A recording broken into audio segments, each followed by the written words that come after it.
بسم اللہ الرحمن الرحیم۔ عید کا دن ہے، خوشی کا دن ہے۔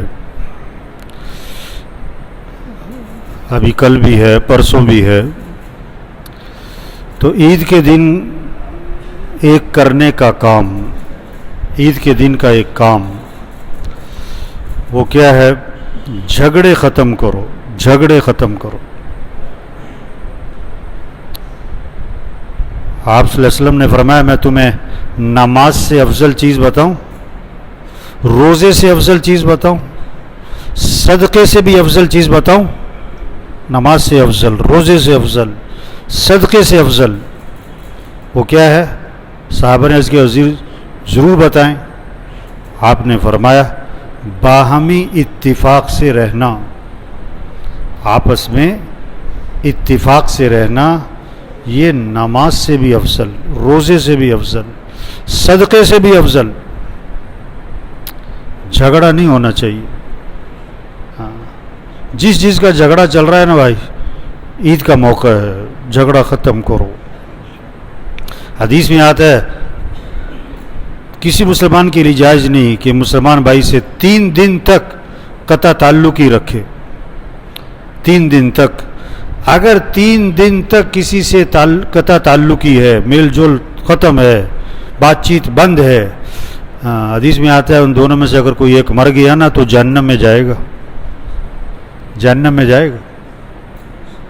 اتنی سخت بات ہے یہ آپس کی لڑائیاں اور جھگڑے۔ آپ صلی اللہ علیہ وسلم نے فرمایا یہ جھگڑے جو ہے نا، آپس کی دشمنیاں، لڑائیاں، عداوت، بغض، یہ کیا ہے؟ مونڈ دینے والی چیز ہے، مونڈ دینے والی۔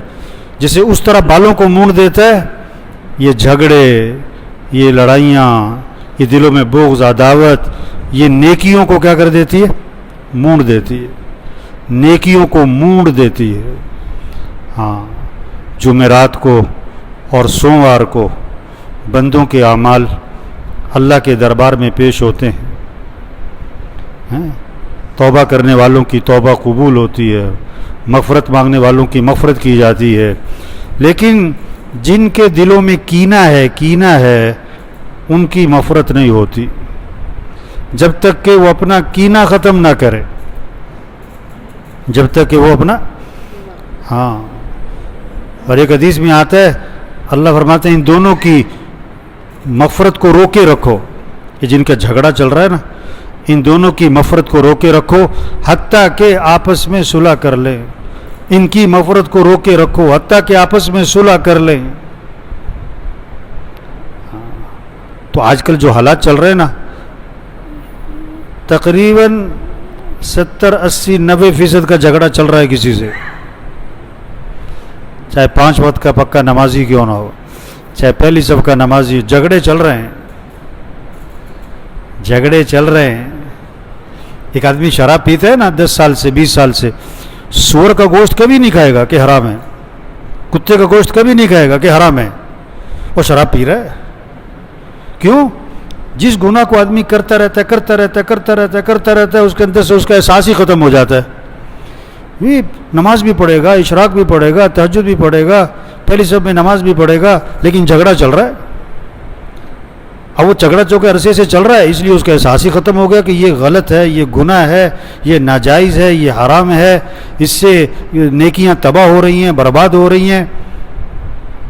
حضور صلی اللہ علیہ وسلم شب قدر بتلانے نکلے۔ کون سی رات شب قدر ہوتی ہے؟ کون سی رات شب قدر ہوتی ہے؟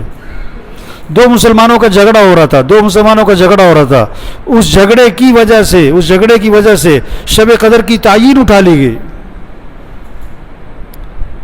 تو جھگڑوں سے کیا ہوتا ہے؟ خیروں سے محرومی ہوتی ہے، خیروں سے محرومی ہوتی ہے۔ جب جھگڑا چل رہا ہو بہت سی خیروں سے آدمی محروم ہو جاتا ہے۔ تو بھائی جتنے ساتھی بیٹھے ہوئے نا، سب نیت کرو کہ جھگڑا ختم کرنا ہے انشاءاللہ۔ آواز میں کرنٹ کوئی نہیں بھائی، ہاں جھگڑا کیا کرنا ہے بھائی؟ اچھا، جھگڑا پتہ کیسے ختم ہوگا؟ کہ بھائی آپ سے غلطی ہوئی ہے، معافی مانگ لو، اس نے غلطی کی ہے تو کیا کر دو، جھگڑا ختم۔ اور اگر باتیں نکالنے شروع کر دی، اس نے یوں کیا تھا، اس نے یوں کیا تھا، اس نے یہ کہا تھا، اس نے یوں کیا تھا، پھر جھگڑا ختم، پھر جھگڑا ختم۔ اگر ختم کرنا چاہیں تو 1 منٹ میں ختم ہو جائے گا، اور اگر ختم نہ کرنا چاہیں تو 1 سال میں بھی ختم اور مر جانا ہے بھائی. کیا جھگڑ مگڑ، کیا جھگڑنا، کیا لڑنا، لڑنا جھگڑنا بھائی، مر جانا ہے. مرنا ہے کہ نہیں مرنا ہے بھائی؟ مرنا ہے نا، تو جھگڑے کیا کرو بھائی. ہاں، اکڑنا مردے کی علامت ہے. کون اکڑتا ہے؟ مردہ. اس لیے مرتے ہی کہتے ہیں نا آنکھیں بند کرو، ہاتھ سیدھے کرو، پاؤں سیدھے کرو. اکڑنے سے پہلے جسم سیدھا کرو ورنہ جسم اکڑ جائے گا. تو جس کا دل مردہ ہوتا ہے اس میں اکڑ ہوتی ہے، میں. جس کا دل زندہ ہوتا ہے اس میں تواضع، عاجزی. چلو ٹھیک ہے. حدیث میں آتا ہے آپ صلی اللہ علیہ وسلم نے فرمایا تم لوگوں کو معاف کرو اللہ تمہیں معاف کر دے. تم لوگوں کو، حدیث میں آتا ہے بنی اسرائیل کا ایک آدمی اللہ کے دربار میں پیش ہوا، اس کے گناہوں کا رجسٹر بھرا پڑا تھا، گناہ ہی گناہ، اور نیکیوں کا رجسٹر خالی پڑا تھا. نیکیوں کے رجسٹر میں 1 نیکی ہے، باقی کیا ہے؟ گناہ.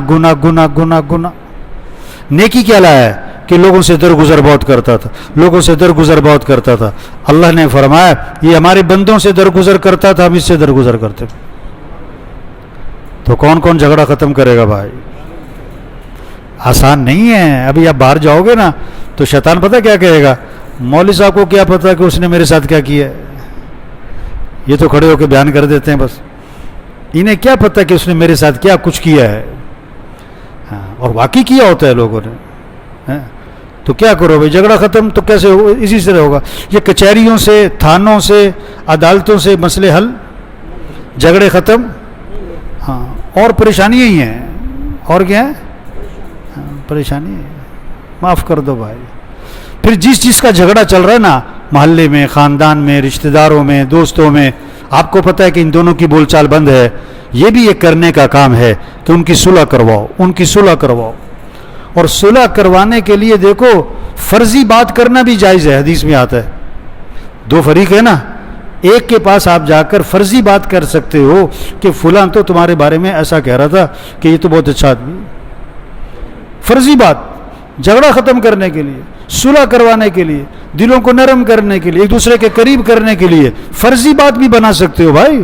یہ جھوٹ نہیں ہوگا، حالانکہ جھوٹ کتنا بڑا گناہ ہے. جھگڑا ختم کرنے کے لیے فرضی بات بھی بنا سکتے ہو. تو آپ کے خاندان میں، بھائیوں میں، رشتہ داروں میں جس چیز کا جھگڑا چل رہا ہے آپ جا کے جھگڑا ختم کرواؤ. دیکھو نا اب آج کیا کام ہے، ابھی عشاء تک کیا کریں گے؟ کوئی کام ہے؟ کل کو کوئی کام ہے؟ پرسوں کوئی کام ہے؟ سب فارغ ہیں. یہ کام کرو، جھگڑے ختم کرواؤ. محنت کرنی پڑے گی، کوشش کرنی پڑے گی، زور لگانا پڑے گا، منت خوشامد کرنی پڑے گی. حل ہو جائے گا. ایسی بات نہیں ہے. قرآن کہتا ہے ادفع باللتی ہی احسن فاذا الذی بینک وبینہ عداوۃ کانہ ولی حمیم. برائی کا بدلہ اچھائی سے دو نا تو دشمن بھی کیا بنے گا؟ دوست بن جائے گا. ہاں، شیخ خان صاحب رحمۃ اللہ علیہ کرتے تھے قرآن سے وہ اصول بتاؤ کہ جس سے دشمن بھی دوست بن جاتا ہے. قرآن سے بتاؤ وہ اصول، دشمن بھی دوست بن جائے. قرآن سے بتاؤ. تو پھر یہ آیت پڑھا کرتے کہ برائی کا بدلہ اچھائی سے دو تو دشمن بھی کیا بنے گا؟ دوست. اللہ فرما رہے ہیں اگر دشمن دوست نہیں بن رہا اس کا مطلب ہے آپ برائی کا بدلہ اچھائی سے نہیں دے رہے ہو. تو 2 کام ہے بھائی. یہ جتنے ساتھی بیٹھے ہوئے، ایک تو اپنی ذات سے نیت کریں کہ جھگڑا ختم کرنا ہے انشاءاللہ. دوسرا کام، جن کا جھگڑا چل رہا ہے آپ محنت کرو، کوشش کرو، ان کی صلح کرواؤ. بیچ میں آؤ، دونوں کے بیچ میں آؤ، دونوں کو ملانے کی کوشش کرو. ہاں، انشاءاللہ یہ بہت بڑا خیر کا کام ہے، بہت فائدہ ہوگا دنیا کا بھی